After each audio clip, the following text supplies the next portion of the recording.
I've been using the Sony FX30 as my main camera for more than 8 months now, but lately I found the Sony ZV-E1 with a cooling fan and the small rig cage used for about $2,000, and I couldn't say no to this full-frame camera. So today we're going to be comparing the FX30 and the ZV-E1, and we'll find out which one is better for your particular needs. Let's go!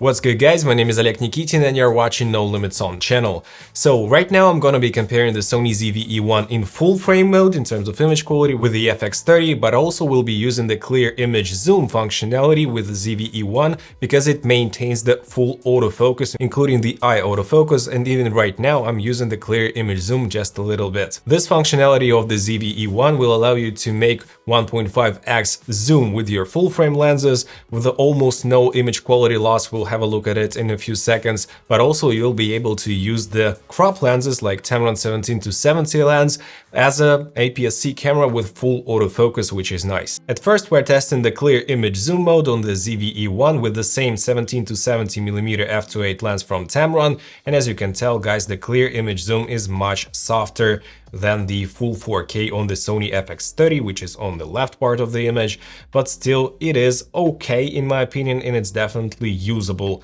Now we have switched to the full frame mode on the ZV-E1 with the Sony 20-70mm f4G lens, and the lenses are pretty much stopped down, so the sharpness of the lens shouldn't be an issue, and as you can tell, it's a lot sharper, so clear image zoom is not lossless. You do lose a little bit of resolution. Maybe the lens is also a bit sharper than the Tamron, even at f6.3 aperture, but still it is much sharper. And keep in mind, guys, that the FX30 has the 6K downsampled footage in 4K, so we have a bit more sharpness and detail from the FX30 in full 4K mode. A lot of my viewers asked for 1080p footage comparison as well, so right now we're having an APS-C crop mode on the ZV-E1 with the Tamron 17-70 and the full HD mode on the FX30, and as you can tell, it is sharper on the ZV-E1 in the APS-C crop mode. But when we get to the full frame mode with a different lens on the ZV-E1, it gets even sharper, so if full HD is your main image quality, you'll be better off with the ZV-E1. Now let's have a look at the 4K 100 frames per second, and the Sony FX30 does have a huge crop, about 1.6x times in 4K 100 and 120 frames per second, and you need to use the native ISOs, the 800 and 2500 ISO in S-Log3, and as you can tell, the image is much more grainy and less sharp on the FX30, and especially if you get to the higher ISO value, so the second native ISO 2500 on the FX30 and 12800 on the ZV-E1, you see a lot more noise on the FX30 and the image is simply not as sharp. So if you shoot a lot of 4K 100 or 120 frames per second, the ZV-E1 wins once again. Now let's have a look at the low light performance of those two cameras. It's not a secret that the ZV-E1 does have a sensor from the Sony a7S III, FX3 and also the FX6 sensor, so it's a king of low light. And right here I have an example where I had the Sony FX30 on the second native ISO 2500 with an f1.4 Viltrox lens 13mm compared to 20-70 f4 lens on the ZV-E1 and the second native ISO of 12800, and those two images are pretty much comparable. So now let's color grade those two images and pixel peep a little bit. Yes, I can definitely tell that the FX30 looks a bit cleaner, but still, guys, we're using the f1.4 versus f4 and also 2500 ISO versus 12800 ISO, which is crazy in my opinion. And of course the ZV-E1 is great for low light. FX30 is doing fine, but it's not the king of low light by any means. Now, guys, we're having a look at the clear image zoom in low light scenario, ISO 2500 on both cameras, so it's the native ISO of the FX30 and non-native of the ZV-E1. And of course in clear image zoom you won't get as good of a low light performance, and as you can tell from this example, it has lower sharpness and a lot more noise on the ZV-E1. But what if we get to 12800 ISO, the second native ISO of the ZV-E1? Here we can see that the ZV-E1 shows better performance, of course, because it's a second native ISO, but still with clear image zoom, we see not a lot of sharpness with this lens. As you can tell, it's much softer than the FX30 that has the 6K downsampled image. But if we switch lenses and we use the 2270 f4 lens on both cameras in full frame mode of the ZV-E1, we get much better performance. So if you are using this camera in low light, you'd better stick to the full frame lenses and not using the clear image zoom a lot, because as you can tell, here we have much better low light performance on the ZV-E1. And also, guys, I have two huge comparison videos, A7S III with the same image sensor as the ZV-E1 versus A7 III versus A7 IV, and also the A7 IV versus FX30. A lot of detailed information for you to watch after this video, so I'll leave the links down below in the description. A few words about the dynamic range of those two cameras. I'm sure you saw the tests by Gerald Undone of the Sony A7S III, FX3, ZV-E1 versus the FX30, the APS-C versus full frame, and the APS-C camera FX30 does have one stop lower dynamic range, but how does it compare in the real-world examples? So here we have a black box with text in front of the window and a brightly lit white building with a spring sun right behind it. And as you can tell, guys, we do retain the details in both images, and we can expose for highlights and we can color grade it so we can see the highlights better, or we can raise up the shadows and read basically the text on the black box. But what happens when we raise the shadows is that the Sony FX30, even though it uses the native ISO of 800 in S-Log3, we still get a lot of noise, and it's visible without even zooming into the image. But when we get closer and we have a scale of 300 or 400% or even 500%, we see a lot of chroma noise, we see a lot of noise reduction, so the sharpness isn't too great, and overall the noise performance is much better on the ZV-E1 in the darkest parts of the image. So this is, in my opinion, the reason to get the Sony ZV-E1 for better dynamic range, so you get more usable stops without a lot of noise in the shadows. Be ready, guys, it's gonna be a really wobbly footage right now, so we're testing the rolling shutter effect. We all know that the FX30 has worse rolling shutter performance, but it's not something critical. I wasn't having a lot of issues with filming with the FX30 handheld, but the FX3 or A7S III or the ZV-E1 in this regard, it is much better, and the rolling shutter is almost non-existent and doesn't provide you with any problems whatsoever. And right now, guys, one of the most interesting parts of this comparison, this is the image stabilization. The thing is, when I switched to Sony FX30 after my Sony A7S III was stolen in Italy in May of the last year, I had only non-native lenses, so I had Tamron lenses, Viltrox lenses, Yongnuo lenses. And the thing is that with native Sony lenses like this 20 to 70mm f4G lens, the stabilization in Sony camera works 2 to 3 times better than with the third-party lenses, and I will show it to you in a few seconds in those comparisons. So I thought that the Sony FX30 had worse stabilization, worse IBIS performance than the Sony A7S III when I switched to the FX30 because I was using non-native lenses. But actually it's more or less comparable when you use the native lenses with your FX30 or with your ZV-E1. So let's have a look. Here we have the Tamron 17-70 lens on both cameras and clear image zoom on the ZV-E1. First we have the static shot, and then we have one more static shot at the telephoto lens 70mm with steady shot active enabled. And then I try my best to have a ninja walk, and as you can tell, at 17mm we do have still some jitter, and the ZV-E1 looks a tiny bit better, at least to me. At 70mm it's also a tiny bit better on the ZV-E1, but still it's far from being perfect, even though the Tamron lens has the vibration compensation or the image stabilization built in.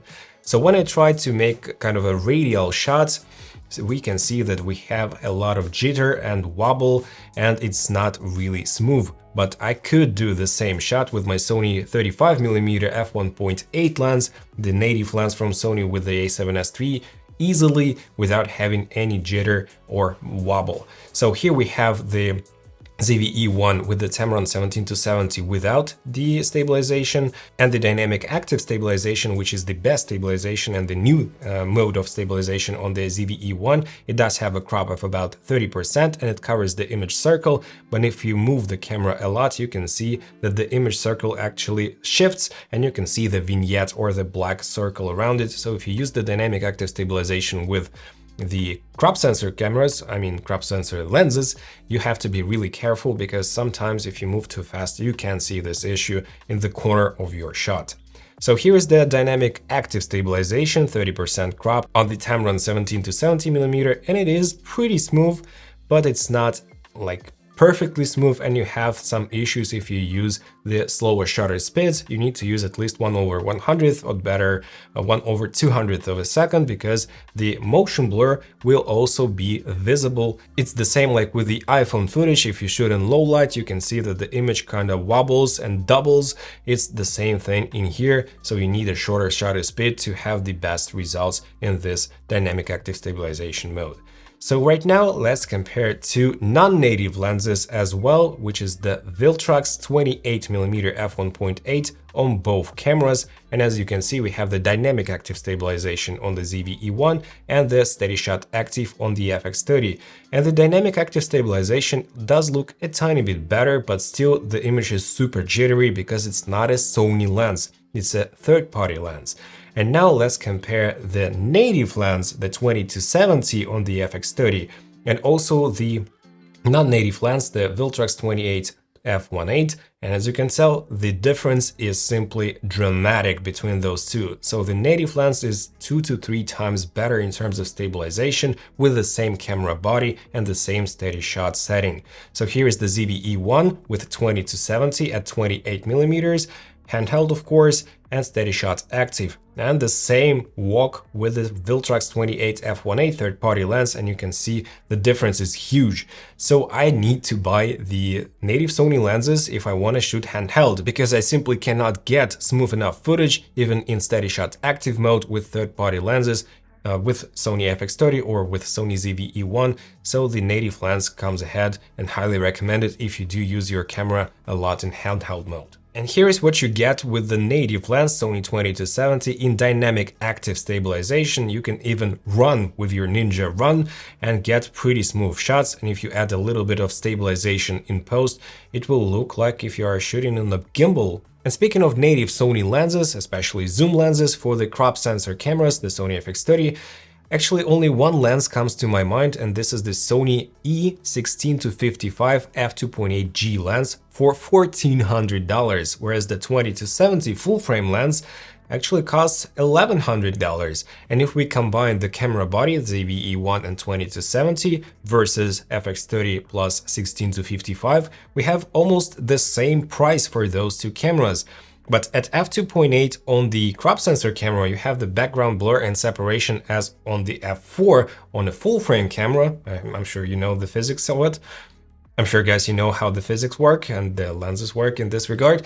And also we have much better low light performance on the Sony ZV-E1, like 3 to 4 stops better than on the FX30. And this means that you won't get any benefits of getting the Sony FX30 plus the 16-55 f2.8 versus the ZV-E1 plus 20-70. Of course, there are some different aspects, but those prices are making me a bit crazy, so that the APS-C camera with almost comparable lens is the same price as the full-frame camera with great image quality and more versatile lens in my opinion. Just something to consider, guys. Let's move on. So now let's talk autofocus. The thing is that the Sony ZV-E1 is one of the first Sony cameras that maintains autofocus in clear image zoom mode, and it's a blessing to have it, and it actually works in the same way as if it was on a full-frame mode. So right here you can see the Tamron 17-70mm on the ZV-E1, so we zoom in with clear image zoom, we start recording, and as you can tell, the autofocus does work, the eye autofocus does work, and also the ZV-E1 has an AI processor for better autofocus, so the camera tracks your eye for further distances, and then it can track your body even if you turn around with your back towards the camera, and it understands that it is a human and it tracks it easily. So let's move on to 70mm, and as you can tell, it tracks the body first, then the head, and then the body once again, and it still works perfectly fine. It also can track animals, birds, planes, cars, etc. But you need to switch the settings in the autofocus menu, which is really easy to do on a touchscreen with a special swipe menu that they have implemented. And all in all, guys, as you can tell, the autofocus even with non-native Sony lenses works just flawlessly. Let me say it's the best autofocus along the A7R5. And as you can tell from this example, it does have recognition of cars if you switch to this autofocus mode. And if you need to film a car, it's a nice addition. So here we have the FX30 with the same lens, and it does track your eye. It does have really great autofocus. It's like 9 out of 10, let me say. It doesn't let me down, almost never. And actually it can still track you when you turn with your back, but it simply doesn't show the symbol on the screen that it does track you. But it finds you a bit closer towards the camera, the head and the eye. And all in all, it's a pretty reliable system. Have really no complaints whatsoever about the FX30, and I really like how those guys on the background look at me and say, wow, he's doing a great task right here. Look at his cameras, he's ducking under the camera, but he can't really duck low enough. So all in all, guys, FX30, great autofocus, zero complaints whatsoever. So let me show you how I run towards the camera, and even the third-party lens like the Tamron maintains the focus easily. And now, guys, a few words about other benefits of the ZV-E1 and also about its drawbacks compared to the Sony FX30. So one of the best features of the ZV-E1 is the touchscreen controls, and you can change your ISO value, white balance, aperture, etc. with the touch control on the screen, like it was available back in 2012, if I'm not mistaken, with my very first camera, Canon 650D. Finally, guys, it's really easy to use when you vlog like so. You can dial in your settings right here without messing around with buttons that are on the back of the camera. Great feature. I wish all Sony cameras looking forward had this feature. Also, the product showcase feature on the ZV-E1 is a great one for vloggers and reviewers like myself. So you can just simply hold the object like so. Right now it's tracking my eye, but if I hold the camera like so, you can see that it is working. Yep. Exactly, so get back to my eye. Also, the auto framing feature is really nice because you can have kind of an operator behind your camera without actually having an operator, and it crops in the image and follows you around. Not the best implementation, but still it's nice to have it than not to have it. And also there is a skin smoothing feature. If you shoot a lot of girls, ladies with some problems and issues with the skin, you can actually dial in the amount of skin softening, and it's a nice addition as well. And now a few words about the drawbacks of the Sony ZV-E1. It has no RAW recording, no RAW output, but to be honest, on the Sony FX30, the RAW output is kind of so-so. It crops in a lot into the image and it gets pretty noisy, and if you shoot in regular mode in 10-bit 422 S-Log and you dial in your white balance, you won't have any issues and you can get away without using the RAW signal. So to me, the RAW is not the big thing, because on my Sony a7S III, I had the Adamant's Ninja 5 recorder and I didn't use RAW at all. I even have some videos comparing the RAW and the internal recordings, and I don't see a major benefit, at least to my workflow, of using the ProRes RAW with those cameras. So the next thing is that the XAVC-SI codecs are limited on the ZV-E1 because it has only one SD card slot, not a double card slot and not a mutual, let me say, card slot, CF Express Type A, and the same slot has an SD card slot. So to me, the XAVC-SI codec is too heavy and it has too high of a bitrate to be using it on a daily basis. I all the time used with my Sony a7S III the XAVC-HS or the XAVC-S codecs, so the long up versions, and you need the XAVC-SI only for really intense scenarios, like if you're shooting a waterfall and you have a lot of little drops of water all around. The frame-by-frame compression will be handling this footage better, but other than that, you'll be more than fine with the XAVC-S codec, and I have zero issues with it whatsoever. Of course, one SD card is not a redundant situation, and you need to have a backup. At least you have an on-camera monitor with recording capabilities like I have right here, the Shimbal monitor, but it only records to 1080p as a super backup option. But I have also ordered, once again, the Adamant's Ninja 5 to record in ProRes with my Sony ZV-E1 and have a good redundant backup with the Adamant's Ninja 5. So Also, the micro HDMI for some people is really irritating, but to me, since I bought this camera together with the small rig cage, it's not an issue because I have an HDMI holder and it's super stiff and even more secure than the big HDMI on the Sony FX30. So no issue whatsoever. And also this cage has two cold shoe mounts, built-in Arca Swiss, and the grip is getting much bigger and better ergonomically. So a great cage, I highly recommend it as well. Also, ZVE1 does not have timecode feature, so if you need timecode, the FX30 is going to be a better solution, or the FX3 camera. And also the ZVE1 has slightly lower resolution on the rear screen compared to the Sony FX30, but to be honest guys, I don't see the real difference in resolution on this tiny screen, and anyways I'll be using all the time my Ninja 5 or my Shimbal camera monitor, 5-inch monitors, to actually dial in the exposure, to see the focus, the critical focus, etc. So I use like 90–95% of the time my cameras with the on-camera monitors. So I don't really care about the resolution difference in terms of the rear screen. I cannot tell if one is sharper than the other, and the brightness is actually the same. And now guys, one of the most hot topics, the overheating of the ZVE1. So I have tested this camera in two different firmwares. Firmware version 1.0, so the very first one out of the box, and the second one is the version 1.02, the newer one, and there were totally different results. So now let's have a look at the version 1 and then at the version 1.02.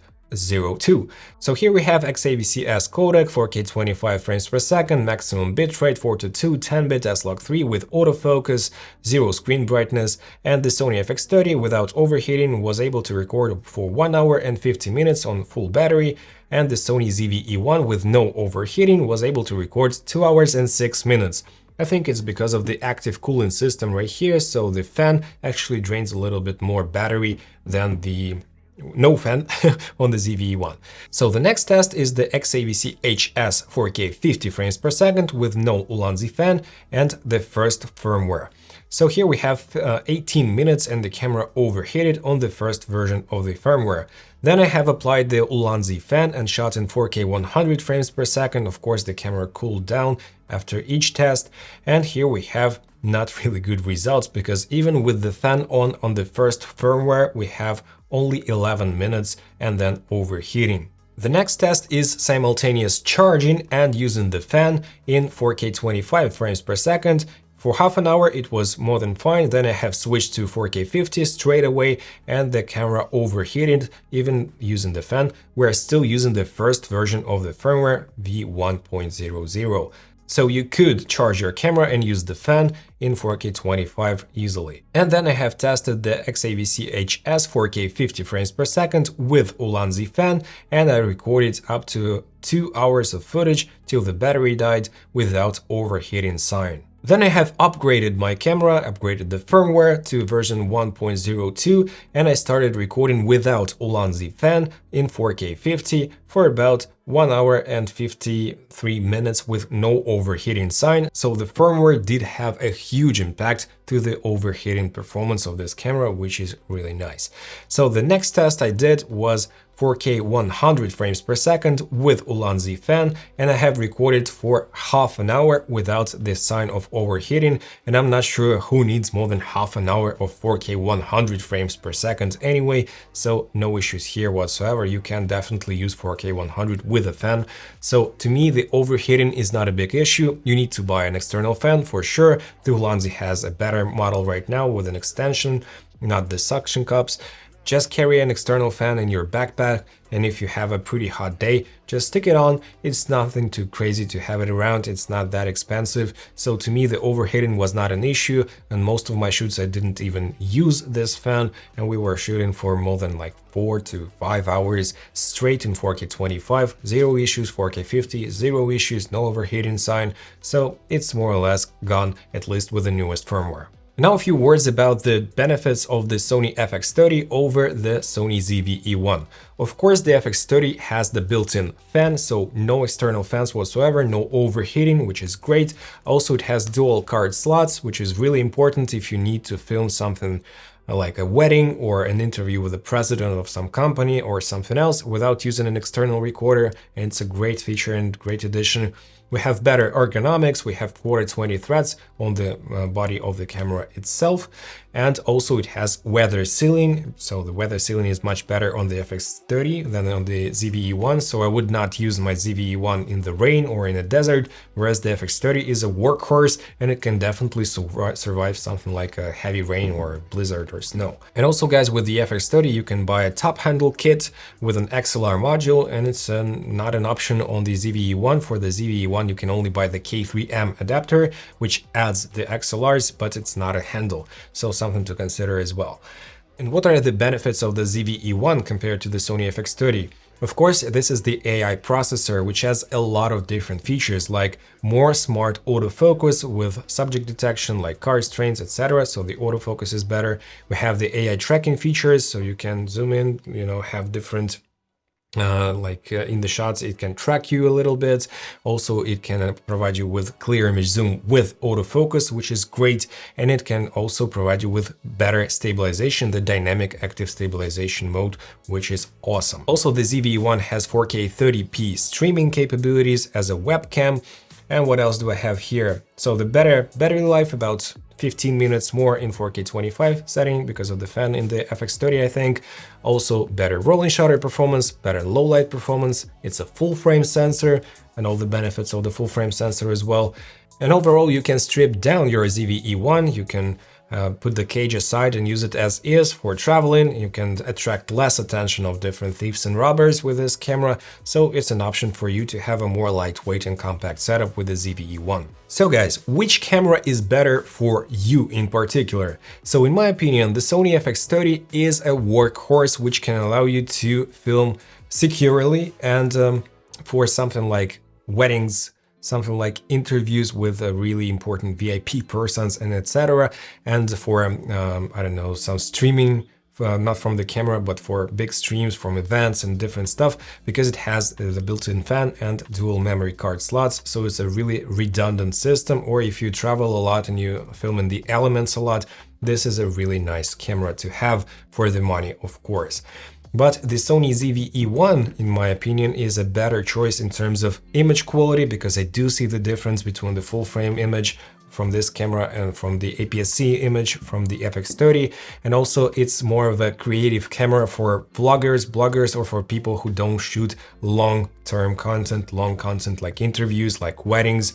But if you add a cooler and you add a recorder like Atomos Ninja 5, you'll be able to basically recreate the Sony FX3 with the ZVE1 for much less cash, and with an external monitor, which is important to better view your image, to have different assist features to record in ProRes, for instance, etc. So in my opinion, those two cameras work best in combination. So guys, just imagine you can buy one FX3 for $4,000. Or you can buy two cameras, the ZVE1 and the FX30, for the same $4,000. And in my opinion, it's always better to have two cameras than one camera, because when we were robbed in Italy, I knew that I have my Sony FX30 back at home and I only needed to buy one lens to be able to continue working. Whereas if you were robbed with an FX3 and you have nothing else, you'll be in a much worse situation. Also, if you film something like interviews or talking heads or something else, two cameras is always better than one. And don't forget that you can use the full frame glass on your APS-C camera, and you can use your APS-C glass on the ZVE1 thanks to the autofocus and clear image zoom. So it's a super versatile system, and you can mix and match lenses, and you have the image quality of the FX3 in the ZVE1, and you have the redundancy of the FX3 in the FX30.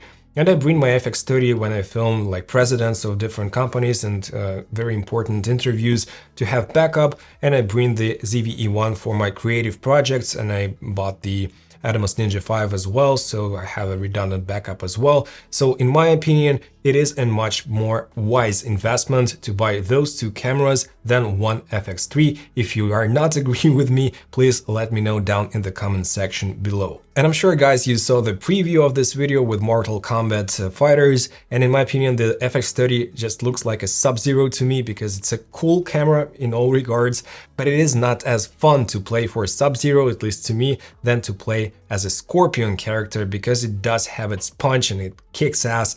And in my opinion, the ZVE1 is the more fun camera to use, let me say, with more features. But all in all, if you need redundancy, FX30 is for sure a great choice as well. And the Sony FX3 combines both of those worlds, and it's kind of a Goro with 4 hands, and it kicks ass of both of those cameras, but it's still too expensive and a bit less versatile than 2 cameras for sure. Whoa guys, that's been a long video and a very detailed one, and if you do appreciate my in-depth comparison, please smash the like and subscribe buttons, and don't forget about the notifications bell. And if you have anything to say about the FX30 or the ZV-E1 and which one would you pick and why, please share your thoughts down in the comment section below. And right here is the video about Sony FX30 versus Sony a7 IV, in-depth and detailed. Thank you so much for watching guys, and I'll see you in the next one. Take care, bye.